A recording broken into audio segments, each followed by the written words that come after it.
That's the train bridge over the Agua River. These are currently active train tracks. I don't see a train at the minute. I guarantee you, if I hear a train whistle off in the distance, I'm gonna get up on the tracks. And kiddies, don't do this at home. Now that's a bridge. It's a automotive bridge. It's the Agua River. I'm gonna title this train bridge.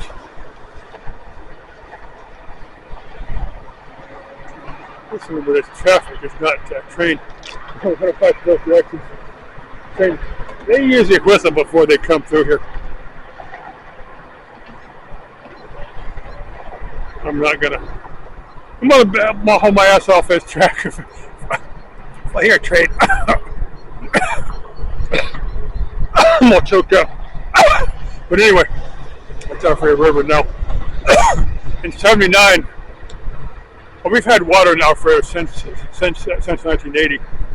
In 1979, we had a 100-year flood. In 1980, we had a 500-year flood.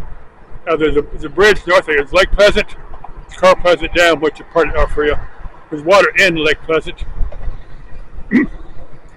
In 1980, we had that 500-year flood. There was water going over that bridge.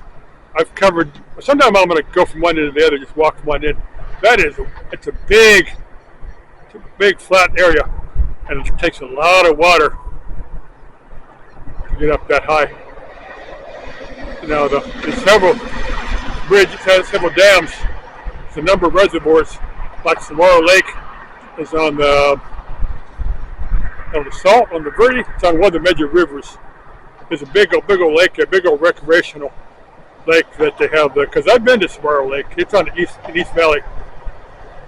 And I talked to an engineer from Salt River Project. It's the people that maintain those. I'm going to try to keep that in focus there. That bridge, watching for a train. I'm watching behind me too. But talked to one of the engineers. I'm doing some work for him, doing some air conditioning work for one of the engineers from Salt River Project. And they said people don't realize, back in 1980, how close we came to losing. They were dumping water trying to, because we had like about a week of solid rain.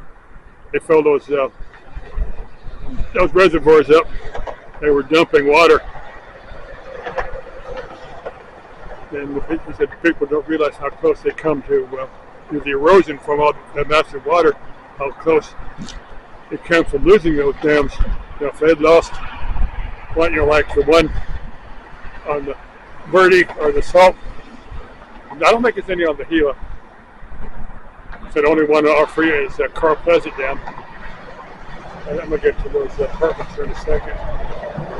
There's a clip. We can go over Phoenix International Raceway. We're going to have a race today.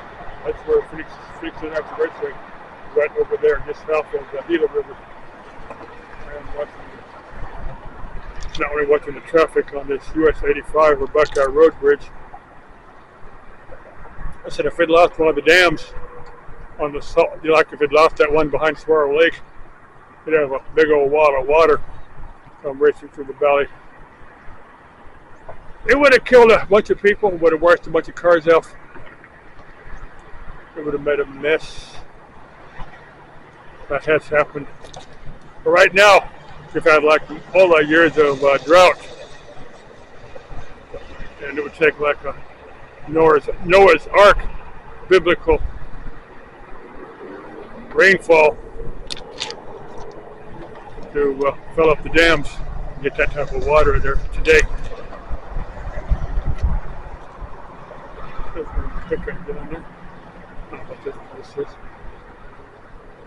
Let me get back to this apartment complex over here. As you can see, it's in the floodplain. But like Salt River Project, that's one of the ones that maintained the dams. After we had those floods, and like especially 180, they got real good at going up into the like the Bradshaws. The Bradshaws drained several major rivers out, along with a few other rivers, along with a few of the mountain ranges. They got good at going up there and measuring the snowpack on doing the math on how much water they're going to have coming down and calculating. But they do have the means to let a little bit out if they figure they're going to need the storage capacity. They're mainly for, like, the Lake Pleasant is a recreational lake, as well as being storage for irrigation water.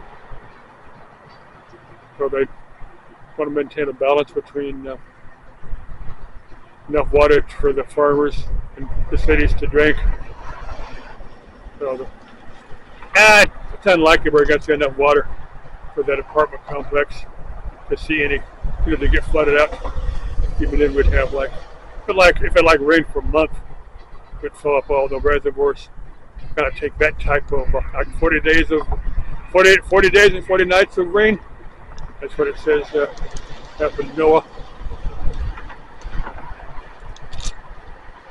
We get back to that was I'm going to title this one train bridge over the Agua River or something like that, whatever I think of. There's a line that runs in Agua River bottom. Some type of power sharing thing. That's that one taller tower. The further one, the other one is a little, like a 69 kV and 12 kV line. That one is some type of power sharing thing, goes between here and Tucson. And let me go back. Tell you what, let me point you toward this trailer down there. Down the PIR. We're going to have a race today. I'll get one more thing there, post this video, and then download a few videos, upload a few videos, and then go home. Watch the race, watch YouTube videos. Bye-bye from the bridge over the Agua River. Bye-bye.